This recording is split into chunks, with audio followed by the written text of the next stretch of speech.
Update on the latest business news for you now on the programme. And the world economy this year, well, it's set to grow, in fact, at its slowest pace since the financial crisis. That's according to the latest forecast by the International Monetary Fund, the IMF, and its sister organisation, World Bank, having their annual meeting in Washington this week with policymakers focused on trade wars, Brexit and tensions in the Middle East. As you can see, Yuka Roy is with us here on set to give us more, Yuka.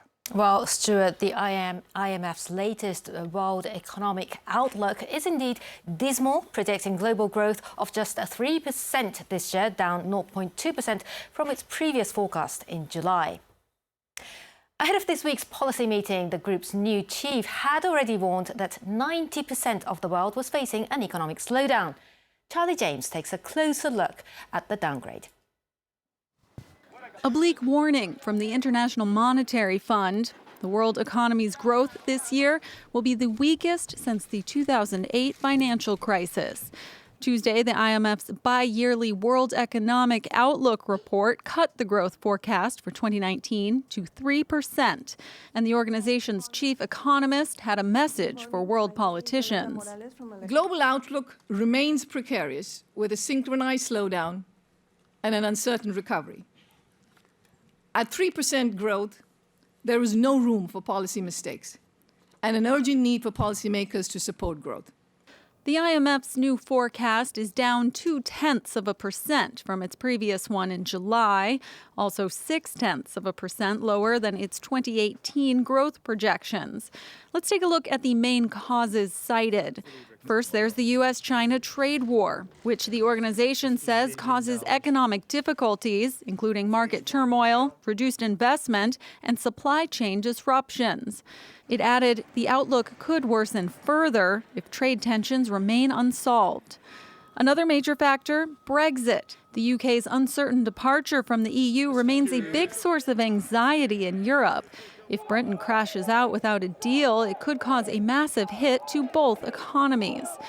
The IMF did say growth could rebound next year, but that depends on policy changes, namely the US and China's dueling tariffs being removed. The IMF also expects Iran to sink deeper into recession. The new forecast sees its economy shrinking by a staggering 9.5%. That's almost 10%, downgraded from a previous estimate of a 6% contraction as US sanctions bite.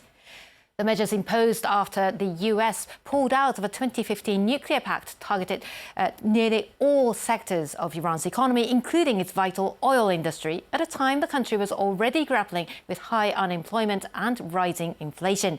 The IMF estimate comes after the World Bank gave a similarly dire prediction, which said that by the end of the current fiscal year, the Iranian economy would be 90% smaller than it was just 2 years ago. Let's take a look at the day's trading action now. And in Asia, the Nikkei hovering at around a 10-month high, boosted by corporate earnings data in the US. Chinese stocks dipped with optimism over the US-China trade negotiations further fading, and Hong Kong shares unfazed by tension in the city's legislative council. South Korea's Kospi up 0.6 of a percentage point as the country's central bank cut its benchmark interest rate for the second time in 3 months to shore up the slowing economy. The British pound pulled back after reaching a 5-month high against the dollar and the euro as investors took profit and prepared for a make-or-break EU summit. Argentina is holding a presidential election later this month as the country remains in the grips of an economic crisis. Among the biggest problems is its unsustainable level of debt. The country's finance minister says the best way to go forward will be a quick and friendly renegotiation of its loans worth $315 billion, regardless of who forms the next government. Argentina has to regain access to the voluntary debt market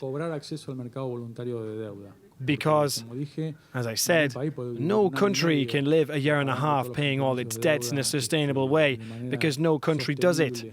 What it does is to at least refinance the installments. And finally, Google has unveiled a range of new products, including its latest smartphone, the Pixel 4. Starting at just under $800, the phone has a movement detector and facial recognition features so that the user can activate it with a wave of a hand and unlock it by just looking at it. The company also announced a new Wi-Fi smart speaker system and a laptop. Critics say Google is clearly trying to steer users more and more to its AI assistant features. What they're really pushing is their ecosystem.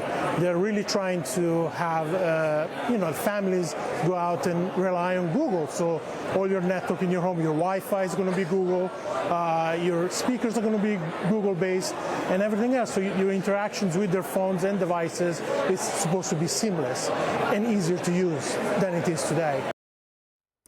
It's quite cool, isn't it? Just by a wave of a hand. But it's also kind of scary because as we go more and more towards facial recognition, voice recognition, and so forth, what do these tech companies do with our data? Exactly. You never know, do you? You're unlocking me just by going like that. Get me onto the next link.